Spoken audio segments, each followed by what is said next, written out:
स्थानिक पतंजली योग समिती, पतंजली किसान योग समिती, भारत स्वाभिमान आणि युवा भारत यांच्या संयुक्त विद्यमाने आयोजित सहयोग शिक्षक प्रशिक्षण शिबिराचा 16वा दिवस आज सोमवारी उत्साहात पार पडला। शिबिराच्या आजच्या सत्राचं संचालन वैजयंतीताई गहूकर आणि मंगलाताई भटपल्लीवार यांनी केले। दीप प्रज्वलन आणि ओंकार गायत्री मंत्राच्या जयघोषानं वर्गाची सुरुवात झाली।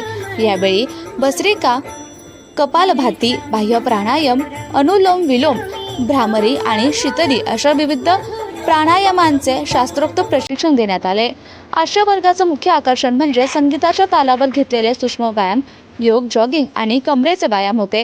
या नाविन्यपूर्ण पद्धतीमुळे प्रशिक्षणार्थींमध्ये प्रचंड उत्साह दिसून आला। उपस्थितांनी टाळ्यांच्या कडकडाटात या सत्राचं कौतुक केलं आणि अशा प्रकारचे वर्ग वारंवार व्हावेत अशी इच्छा व्यक्त केली। उत्कृष्ट योग मार्गदर्शनाबद्दल वैजयंतीताई आणि मंगलाताई यांचा पुष्पगुच्छ देऊन सत्कार करण्यात आला। या प्रसंगी जिल्हा प्रभारी सुधाकर श्रीपुरवार, महामंत्री अशोक पूर्णये, सहप्रभारी रमेश ददगल, प्रकाश कासरलेवार, मधुकर राजूरकर, कोषाध्यक्ष मुरलीधर शिरभये, मीडिया प्रभारी प्रकाश राठोड यांच्यासह ज्येष्ठ नागरिक संघाचे पदाधिकारी आणि सुमारे 75 ते 80 योग साधक उपस्थित होते।